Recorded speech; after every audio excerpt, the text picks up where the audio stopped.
Hello everyone and welcome back to another episode of RPG Radio. My name is Winback, and on today's episode we're getting back into the build guide, starting off with a Conjurer, a build not yet seen on this channel that is a combination of your shaman class and your occultist. There is going to be lots of blood, lots of big axe swinging, and a teeny bit of lightning to go around just to tickle everybody's fancy as you're drifting off into dreamland. And when I say dreamland, I obviously mean the post-apocalyptic hellscape that is Grimdawn. This is what we're here to do. I'm going to show you how much fun this new build is and tell you all about the skills that we're using right off the bat, along with some devotions. This build in particular is going to be a little bit unique from some of the ones that we have done before because there are a lot of options between the shaman and the occultist, but we're not going to focus on any of the pets.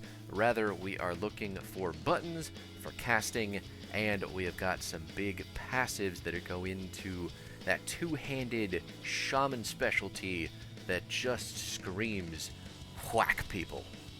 So buckle up, buttercups. We are getting started with the shaman side of the Conjurer class, and that has a whole lot of different things we're going to need to take points into. So get this bar maxed out very quickly, as quickly as possible, because we do want to get all the way to the end for our first exclusive skill.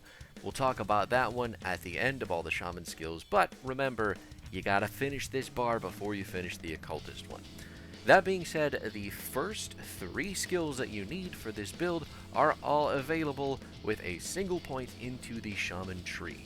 Number 1 is probably the most important because this will go right onto your auto attack skill, and that is the savagery ability. If you're not familiar with how savagery works, this is going to replace your auto attack, and it is going to charge up dependent on how many swings that you've got going. As you hit people, your charge levels are going to go up from 30 to 50 to 65, 80, and 90%, and at 90% you have maxed out your charge capabilities. Now, if you've never heard about charges before on this channel, charge levels are essentially going to equate to an increase of those percentages that we just mentioned to the base damage amounts that this ability is going to do. So, when you hit someone to the maximum charge level of 6, you are going to get 90% extra damage that is already baked into savagery, meaning that you're going to be doing an increase of 90% on your weapon damage, and you're going to be doing 90% more lightning damage, 90% more bleeding damage, and so on. You understand how the charge levels work now. The more you whack things, the more damage you get. It's just as simple as that. This build is going to be a bit of a hybrid between a caster and a just stand still and hit things with your big club kind of build, so obviously savagery is going to have to take front and center as our auto attack replacement so that we can activate our next ability, which is called brute force. Brute force requires that you have a two-handed melee weapon, so don't think for a second that you are going to get out of swinging around a big stick with this build. Basically, when you pick brute force, you are going to add on another 42 lightning damage base to your attacks, and that is at level 7. You're also going to buff your physical and internal trauma damage by 42%, and you're going to get a big chunk of flat health. Brute force is going to synergize very well with some of the other passives in this build, which is why we are taking it. Since we don't have a shield, we want to maximize that health pool so that we can take a bunch of hits. The other level 1 ability that you're going to pick up is the Devouring Swarm, and this is a single ability, 0 modifiers, but it is basically a ball of locusts that we're going to throw out, and those are going to attack enemies in basically a straight line. You'd think that bugs wouldn't fly in a sphere in a direct line, but they do. And this ability does pass through enemies that it hits, but once it passes through them, it is going to be doing a vitality damage. You're going to convert 23% of the attack damage of the bugs into health, so at level 8, that is 23% of the vampiric attack damage. And then they are going to deal bleeding damage per second to targets that they hit as well. More importantly than the damage that this ability does is its ability to reduce bleeding resistance. It also reduces vitality resistance, but vitality damage isn't going to be the biggest focus of this build. So remember, we want it for the bleeding resistance shred that comes along with it, and some really cool stuff that's going to change once we get into Ultimate with this build. Now, all of that being said, those are all level 1 abilities. Remember that you're maxing out your mastery bar as quickly as possible, but you do want to get a couple points into each of these abilities as quickly as you can. I've currently got 7 points into Brute Force, 5 because of some gear ups for Savagery, and we've got 8 with some gear additions into Devouring Swarm. Each of these abilities is going to be used all the time, so there's no reason not to get them pumped out early on. After that, your next set of abilities down the line are a couple of passives, as well as one more very big activatable AoE ability. But the first passive that we're going to take is the Might of the Bear, and the Might of the Bear is a Savagery modifier, which is going to increase its total damage by 18% and give you 8% physical resistance at level 3. This won't feel very important early on because Savagery won't have all of its maxed out potential, and physical resistance isn't a huge deal until you make it into Ultimate.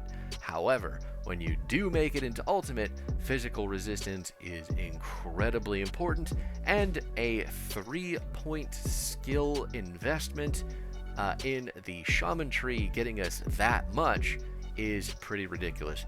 Your physical resistance cap, I believe, is 40%, so you're actually knocking out 20% of that cap with just your shaman abilities. Physical resistance, I believe, does not get reduced either, so once you've got the 8% coming from this passive, you are doing yourself a huge favor in the long run. So just take it, remember why it's there, and then thank yourself later.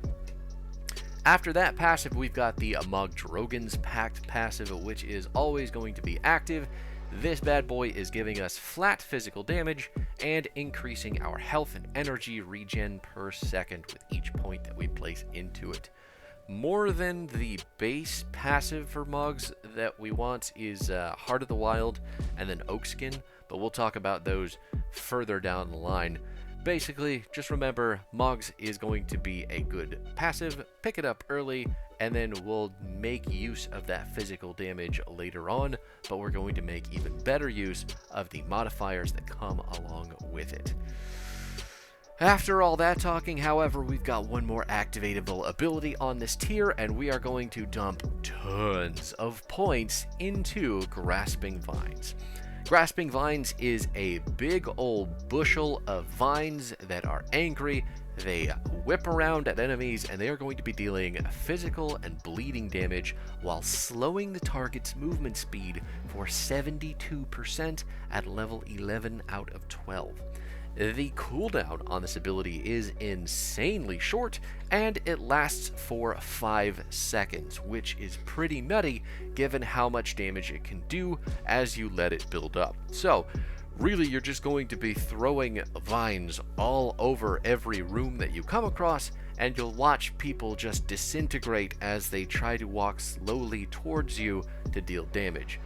More often than not, everything's going to be dead before it makes it to you, but the enemies that do manage to make it are just going to take 1 or 2 whacks from your big angry axe and fall over just the same. Grasping Vines is the whole reason I even started to come up with this build, so it is going to be our signature ability, and we will be taking the modifier for it further down the line. After that tier, though, we're going to build up just a little bit further and take the first modifier for Brute Force. This is called Feral Hunger, and Feral Hunger is going to have a chance to activate off of your attacks.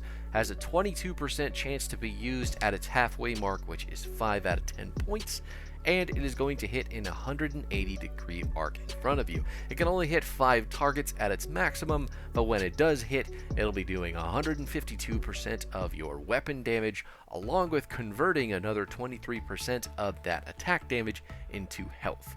More importantly though, it is going to be doing our main type of damage with this build, which is bleeding, of about 114, again at level 5, for a big chunk of whacking damage, if you would believe it. All things said, Feral Hunger is a little bit, it took me a while to commit to it, because I don't love the chance activation. If we're doing straight math on the thing, it's a little bit more than every 5 swings to activate it, so it's not as consistent as it could be. Even when it gets completely maxed out, it'll probably be less consistent than I want, but it's still good, and it can still be a very, very big burst of damage when you were not expecting it. After that tier, however, you're going to pick up a Upheaval, which is the next point of mastery or modifier for the mastery of brute force.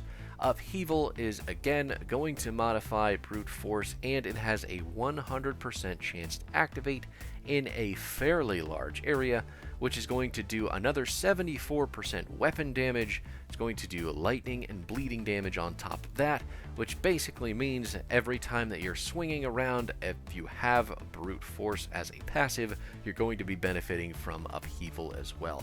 It is an incredibly good skill, and there is no cooldown on it according to Grim Tools and all the stuff that you can see on your screen. So just take it. It's going to be worth all the points in the end. You only need 1 or 2 to begin with, but remember, this is going to be a big, important skill, big, important passive to have as we continue to level up. Very good. Don't ignore.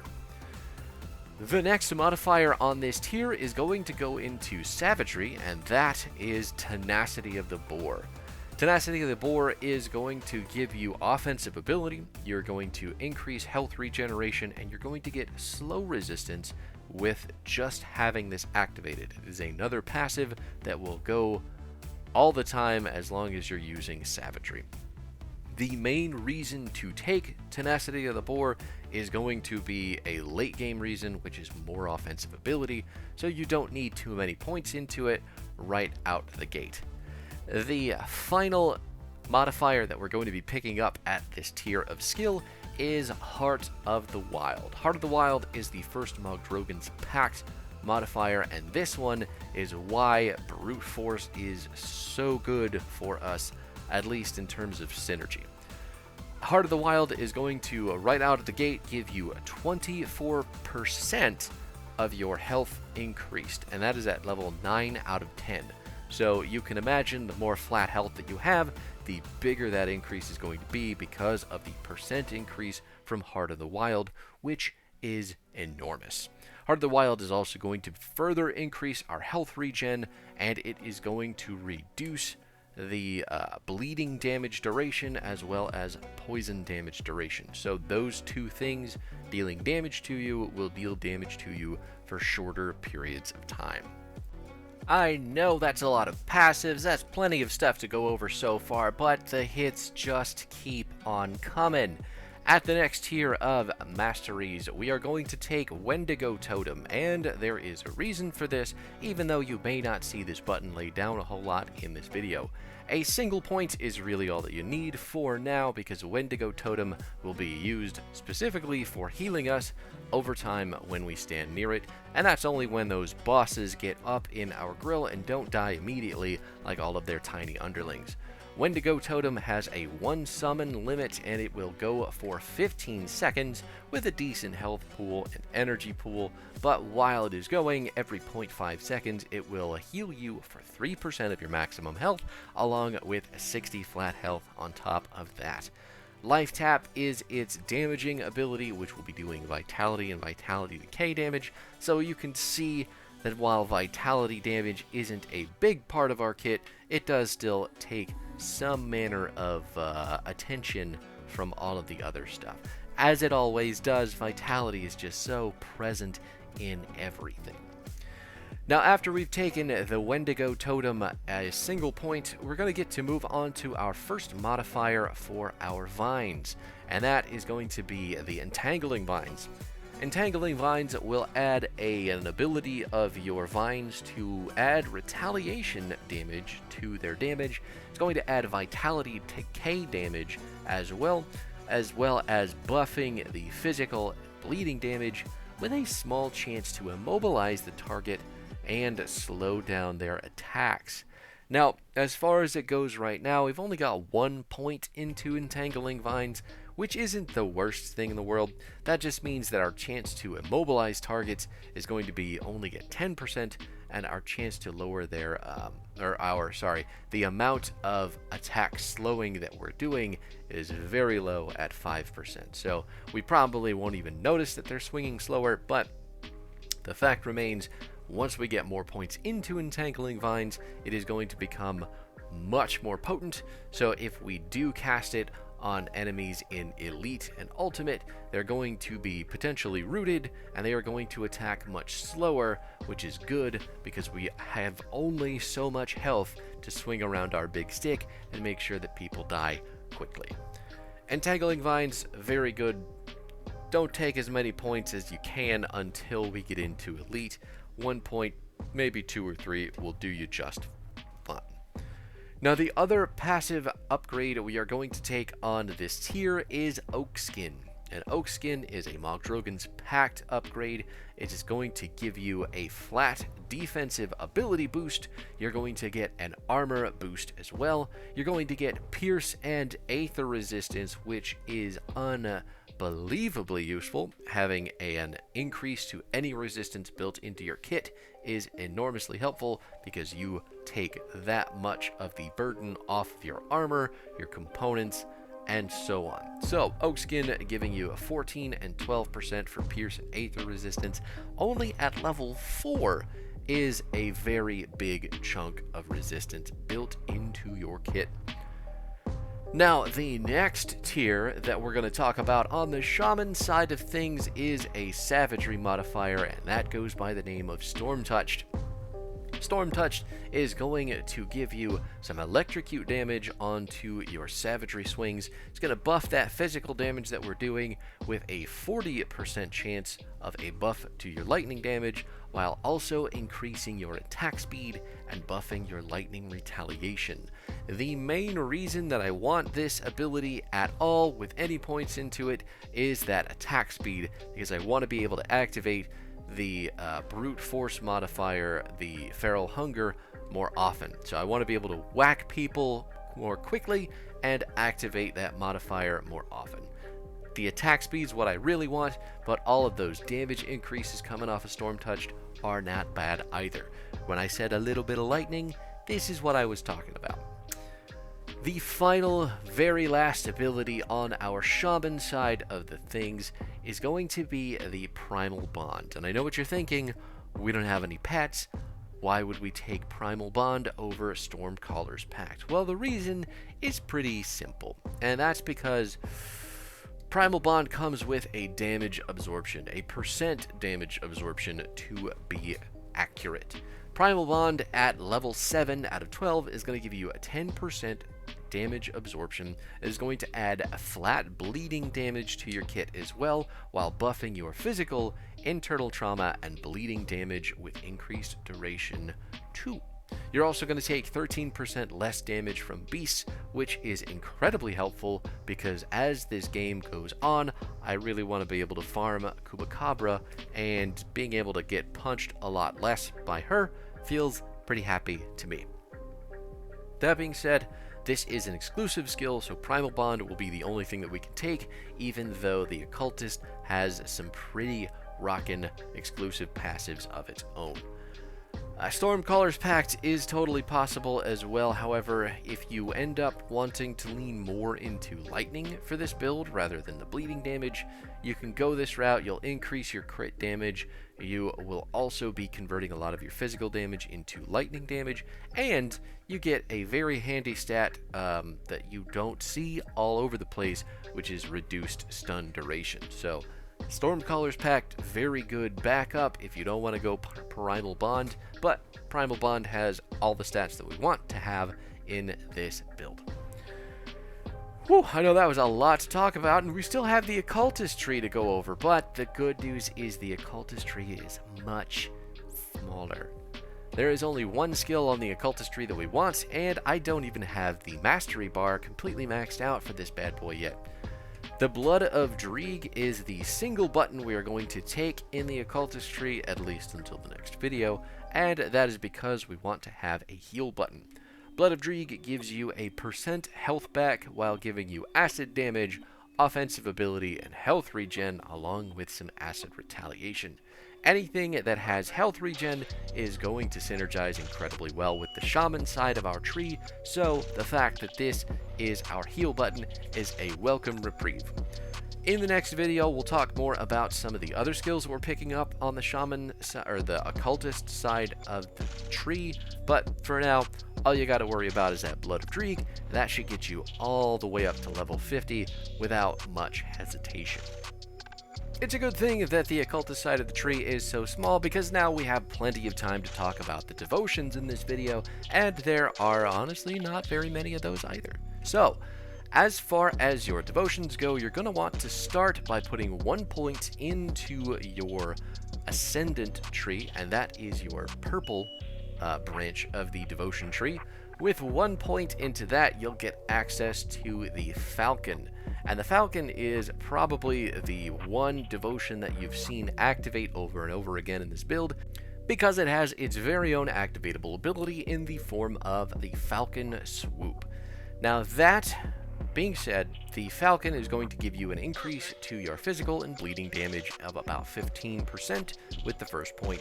You're going to get 60 health and 15 offensive ability with the second point. You'll get 20 cunning with the third point, and you're going to get yet another buff to your physical and bleeding damage of 24% with your fourth point. So in total, you are looking at a 39% bump to your physical and bleeding damage, as well as a good chunk of cunning, which means more offensive ability to go onto that flat offensive ability.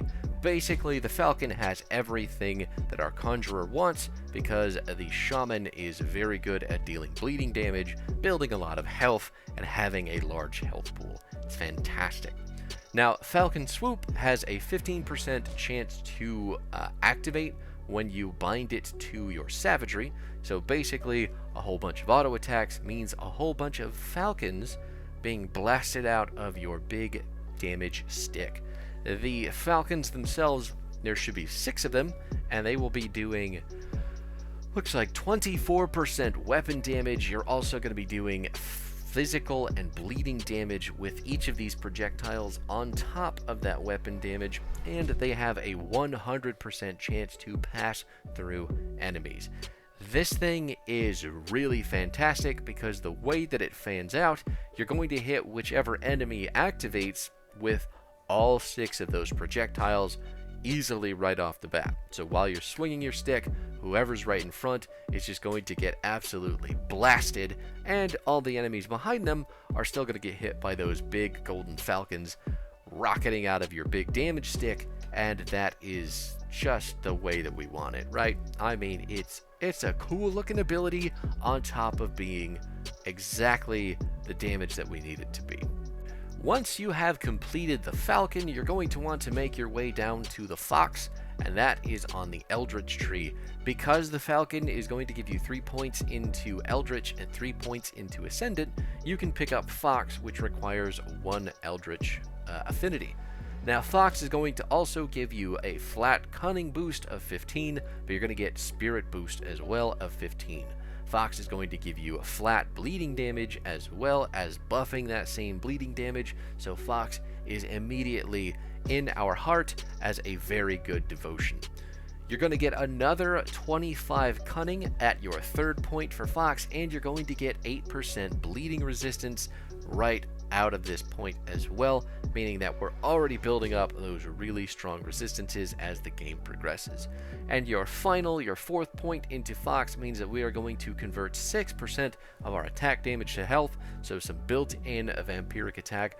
We're going to add another 36 bleeding damage onto our kit, and another 50% buff to our bleeding damage, along with, you guessed it, health regen. Yet another very strong shaman stat. This devotion is a shaman devotion, and you can tell left, right, up, and down how good it is going to be all throughout the game.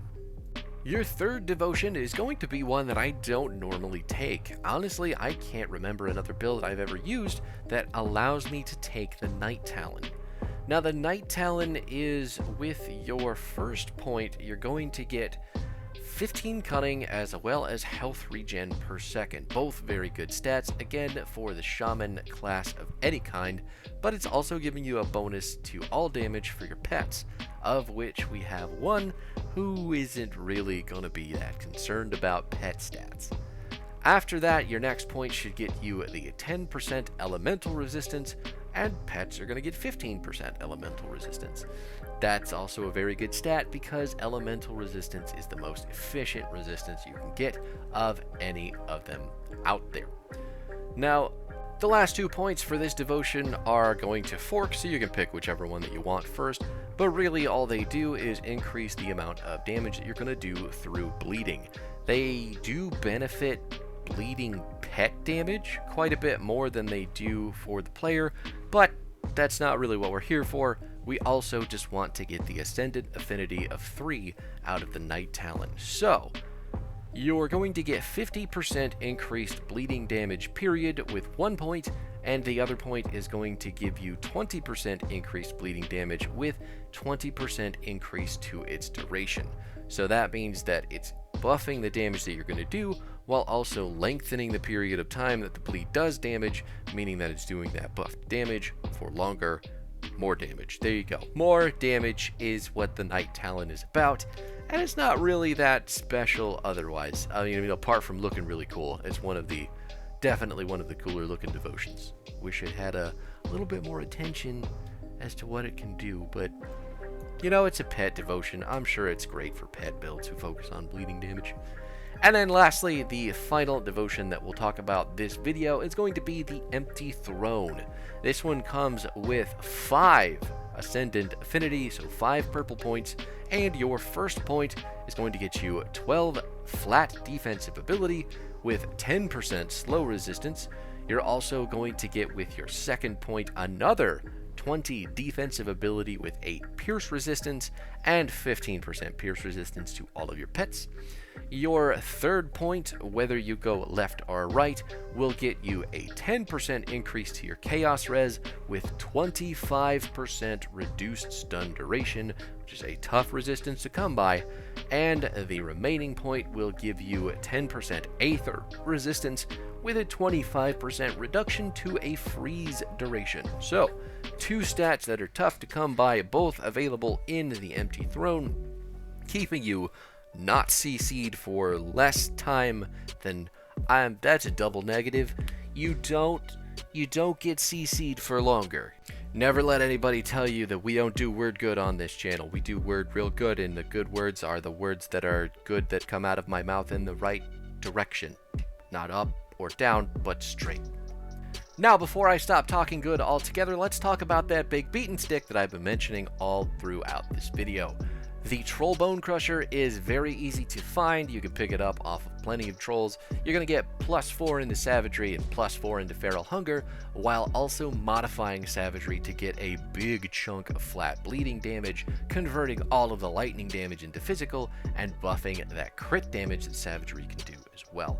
You're also going to increase the arc of Feral Hunger, give it a 5 target maximum, and make it do more of your weapon damage, along with adding a 50 flat physical damage to it as well. The Troll Bone Crusher is normally just a stick that you pick up to give to the blacksmith to make a Mistborn talisman, but it turns out when you put it in the hands of a shaman who likes to hold on to two-handed things, you can do some big damage and you can whack a lot of people right in the face. So That being said, pick that item up, use it as often as you can, and that is it for the early game Conjurer build. This is going to get much better as the build